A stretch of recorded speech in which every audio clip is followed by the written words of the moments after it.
As a deer pants for flowing streams, so my soul pants for you, O God. My soul thirsts for you, for the living God. When shall I come and appear before God? Many of you have probably read this psalm before, but it was good for my soul to kind of stop and reflect. And honestly, I spent a lot of time thinking about deer this week. Maybe you're a fan of deer. There are different types of deer. So like I grew up in Estes Park. I'm going to go visit there this week. And they have mule deer. Does anyone know why they call it a mule deer? It's because of the height. Is that what your guess is, Alan? It actually has to do with kind of like a mule, like a donkey. You know, mules have big ears. Mule deer have big ears, and they look at you, and then they have their ears kind of pop up. But in Estes Park, like it's a place where you can go. You can see big herds of deer. You can see big herds of elk. People will travel to Rocky Mountain National Park to see elk. And I actually heard a story this week. It was from Mary's sister. She was telling me about the time that she visited Estes Park, and they were so excited because they went up into Rocky Mountain National Park. They saw this huge herd of elk. They were so excited.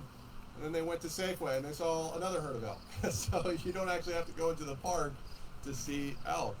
But there's this reason that like elk and deer kind of congregate in Estes Park. And a little tip, if you go there, go to the golf course. Golf course is actually a great place to see large herds of elk. They like the green grass. They like the water that they can drink there. And Estes Park, Rocky Mountain National Park, the golf course, they're all kind of places that these animals congregate because they're fed, right? We go to places where there's food, or there's food after the service today, so you can hang out. I mean, I think there's dessert, but bring your own lunch, right? But we come together around food, but then there's also safety, right? So in Estes, like you can't hunt elk or deer in Estes Park. You can't hunt them in Rocky Mountain National Park. And so there's this place like all the deer and elk kind of have figured out, if I'm in this area, I'm just a little bit more safe. And as we read this passage, we discover an anxious deer who is searching for safety, who's searching for nourishment and searching for comfort. I entitled this sermon kind of a thirsty deer because that's like the picture, right? This thirsty deer comes to the water. But like a deer typically will put its head down and drink if it feels safe enough to do so, right? If there's a predator there, it's not going to stop and drink. So there's the sense of coming to this flowing stream, searching for rest, for renewal, for a gift, for grace. And I hope that's what we can all do this summer, is come to our stream, our flowing stream, our streams of living water, which we find through Christ Jesus, we find through God himself. And it's my prayer that we would all do that this summer as a church, that we would be seeking to be renewed and to be refreshed in him. And so often we wait until we're parched, right? We wait until we're thirsty to go to the stream. I don't know where you are in your walk with God, but right now I feel a little thirsty. I feel a little parched, like I need to spend time seeking the Lord. This psalm in verse 2 says, "My tears have been my food day and night, while they say to me all day long, where is your God?"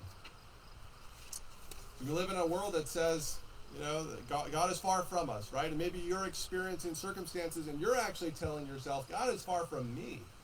So not only is others saying it, but you're actually saying it to yourself. You're experiencing this deep inner thirst of this need to experience God and his grace.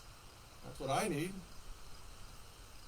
And so we need to tell ourselves something a little bit different, don't we? And we actually see that modeled for us in this psalm. The psalm not only like tells us things about God, but it tells us how to relate to God.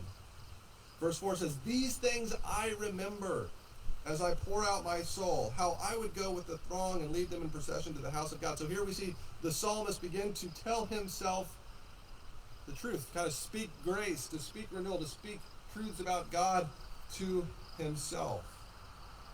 Because it's so easy to tell ourselves the wrong things, right? When we fill our mind, if we just kind of let our mind speak to us, what does it tell us? It tells us bad things, right? It tells us God's far away, God doesn't care, oh woe is me.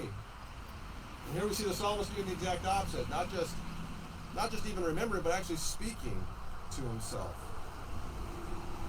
And it says he's drawn far away from God's presence. So later in the psalm it says he's like up north, the heights of Hermon. That's a mountain range about 100 miles north of Jerusalem, right? And he wants to he wants to go into God's presence, the house of God. What is he talking about? He's talking about the temple, right? And the temple's at Jerusalem. So you knew, like, that's where God's presence is. And I want to be there. So you can see, like, in that environment, like, he'd be like, man, I'm 100 miles away from God. Does God care about me? Can God hear my prayers? You know, our teens have gone on mission trips. We've been on a mission trip. We've gone to France a couple times, and you know, we warn our kids about kind of this like after camp crash. So you go to camp, maybe it's a different Christian camp. You do the worship music, you pray, you get like real about God, and you feel like this kind of spiritual high. And then you come home, and there's like this, I don't feel like I felt at camp. Well, of course you don't feel like you felt at camp, because man, that was an environment kind of designed to help draw you near to God. And so that's good, right? We want that. But we also have to recognize that we live in kind of going about our ordinary days. And how can we seek the water day by day? Not just on those special occasions, on those sabbaticals, but day by day. And you know, Jesus, he went away into a quiet place and he prayed. So it is good to withdraw. It's okay to take time to say, I need to take a step back, and I need to pray and put my head down and drink of that well. Drink deeply of Christ Jesus, the Holy Spirit, through prayer, through reading the Bible, through just listening to God. And most of us aren't camels. Has anyone ever described you as a camel? That would probably be a compliment, right? But camels are desert creatures. They're big. They have like these hoofs, mat things that are like built to walk on sand, and they can carry a lot of water. Most of us aren't camels. We can walk for miles and miles in the desert through hardship and trial without kind of having to go get refilled. Most of us are more like a deer. If you're a goat, a sheep, you need to go to the watering hole more often. And so do I. I'm more one of those creatures that needs that continual renewal in the Lord. Psalm 42, 5-6 says, why are you cast down, O my soul, and why are you in turmoil? Hope in God. Right, he's saying God is good. He's reminding himself of this. Well, I shall again praise him. That's an act of faith. My salvation in my God. Now, it's interesting that this is a psalm of Korah. I don't know if you guys are familiar. My friend growing up, Joseph, their dog's name was Korah. That's a pretty good name for a dog. And Korah is an interesting name because if you go back to Numbers chapter, I think it's Numbers, well, it's in the book of Numbers 16. And yeah, number 16 is Korah's rebellion. Right? So Korah is this guy who led a little revolt against Moses and Aaron. Him and 250 chiefs rose up and said, how come you guys get to be the priests? How come the line of Aaron gets to be the priest? We want to be the priests. Well, it's just like you're Levites. You get to serve the Lord. You get to be close to the sanctuary. You notice it wasn't actually about drawing close to God. It was about power and about authority and being in charge. Right? They wanted those things. They wanted the station. They actually didn't want God's presence. Right? They wanted God for what God could do for them, not God for God himself. And the punishment for them trying to lead the rebellion is like the earth opens up and consumes them and their families. It's pretty graphic, and I probably had nightmares when I learned about it when I was a kid. Right? But that's what happens when we just try to go to God to get things out of him. We become parched, we wound others, we wound ourselves. And yet, like these psalmists are like, they're kind of retelling the story. They're kind of showing God's redemptive hand, right? You can have parents, grandparents that were far from God, and yet it actually says that God saved the sons of Korah. God saved the sons of Korah and redeemed them and told a new story through them. And so it wasn't just one psalmist who wrote this psalm, it was a whole group of people, the sons of Korah, who would lead in kind of the worship, helping out at the temple. And there's just like so many points there that are interesting, right? Like your worship leader and your pastor and your elders and your deacons, they can struggle with feeling far from God too, right? Just because they get up and sing doesn't mean that they feel it or sense God's presence. And yet God is kind of telling a new story, right? Like these guys, the sons of Korah, like they genuinely want to experience God for who God is instead of what God can do for them. It's amazing how God has reworked the sons of Korah. Right? Maybe they were just so amazed by God's power and judgment and also his grace that he would save them that it just changed the trajectory of their family, right? When trying to lead a rebellion to truthfully and genuinely, honestly worshiping God. Kind of a beautiful story.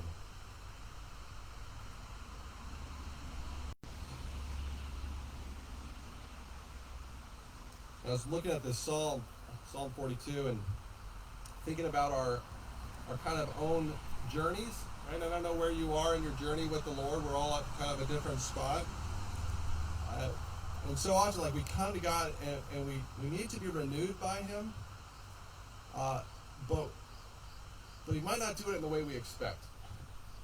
You know, like there's this contrast in the psalm where the deer comes to the stream. It's like this gentle, flowing stream.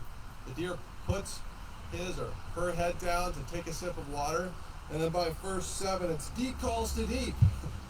At the roar of your waterfalls, all your breakers and your waves have gone over me.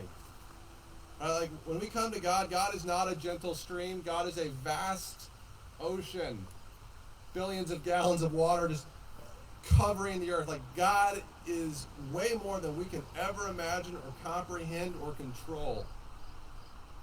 And so sometimes as Christians we can get like a very sentimental way of looking at God, like God's like my boyfriend, or God's my loving grandpa, God's a tiny little gentle stream. No, God's a roaring waterfall tumble into, and we cannot control.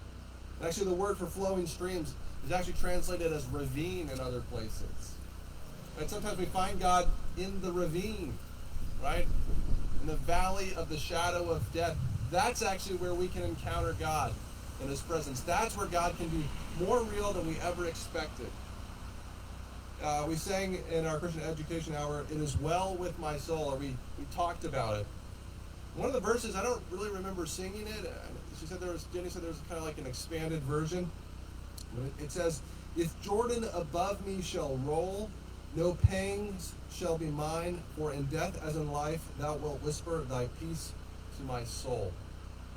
Right? Like if the Jordan is so deep, it's above me, I can still experience peace in my soul because God is good. Right? The dark night of the soul doesn't mean that God isn't in that night.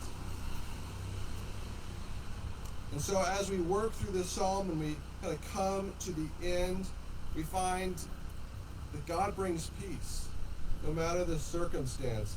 By day, the Lord commands his steadfast love. Typically in the psalm, it talks about God. It just says like God cares, but then this is like God's special covenant name, Yahweh.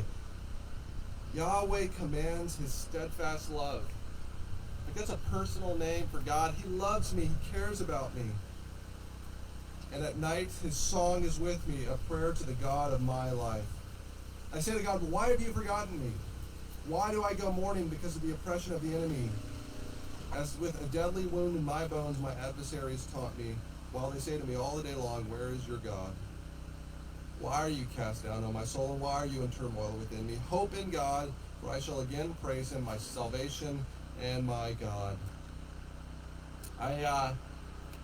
I don't remember if we read the youth version or the children's book or the adult version, but you ever read the book Hinds, Feet in High Places? Are you familiar with that book, Hinds, Feet? So A hind is a female deer, and that's why I was remembering this. When I went back, kind of watched an animated summary of it, but it's like this Pilgrim's Progress for anxious people.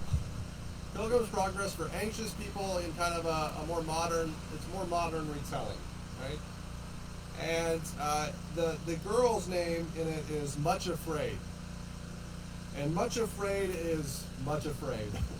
She has a family called the Fearings, who like are mean to her, who are like self condemnation, like judgment. They just like make fun of her, and she's trying to kind of get out of this situation, and she encounters the Good Shepherd. And the Good Shepherd beckons her to go into the high places, right? To go up to these mountains and to encounter God's presence. And so that's what she does. She sets off with the Good Shepherd. She leaves behind her town. She goes on this journey, and she thinks she's going to walk the entire time with the Good Shepherd, and it's just going to be all, flowers and an easy time. But then the Good Shepherd actually leaves her in the hands of two traveling companions, sorrow and suffering. Sorrow and suffering. And it's with sorrow and suffering that she goes on this journey and begins to encounter temptations and trials. At one point she encounters pride. Pride tries to talk her off going to the high places, to off this journey with the Good Shepherd by kind of beefing up her pride. And she calls for the Good Shepherd, and he comes and he delivers her. But he also kind of chides her and says, like, why did you let go of sorrow and suffering? And when we let go of sorrow and suffering, we lose humility. We lose that sense of that walk with God. So she continues on her journey. She does make it there, and by the end, sorrow and suffering are turned into peace and joy. And Much Afraid is renamed Grace and Glory. And she experiences transformation through Christ over this journey. Right? But it's not just like a one-time flip the switch. It's a journey. It's a traveling. It's a time of suffering. But we can be confident that Jesus is going to walk with us, that he will be with us at the gentle brook where we drink, or the raging Jordan. Jesus will be with us, either one, no matter what we're experiencing. And actually this psalm says, literally in it, it says the name of Jesus. It says Yeshua. It says in verse 5 and 6, hope in God, for I shall again praise him, my salvation and my God. The word salvation is the word Yeshua, which we translate into Jesus. I don't know if the original authors, the sons of Korah, had some sort of prophetic word there, but it's beautiful that this psalm points to Christ. It can draw our attention to him as we think about salvation, and that salvation is won through Christ Jesus on the cross as he lays down his life to pay for my sin and for your sin, but also to redeem us from our brokenness and to be that living water, right? The woman at the well, and Jesus wanted to give her water that she would no longer thirst again, and that can be who we encounter today. And so thanks for singing that as the deer panted for the water, so my soul longeth after me, after thee. Like that's about Christ. That's about seeking him and pursuing him. That's what I want to do this summer, and I hope that that's what you will do as well. Let's close with our worship song. I'll pray. Heavenly Father, thank you for today. Thank you that no one fainted so far. Would you renew us? We experience your grace. In Jesus' name, amen.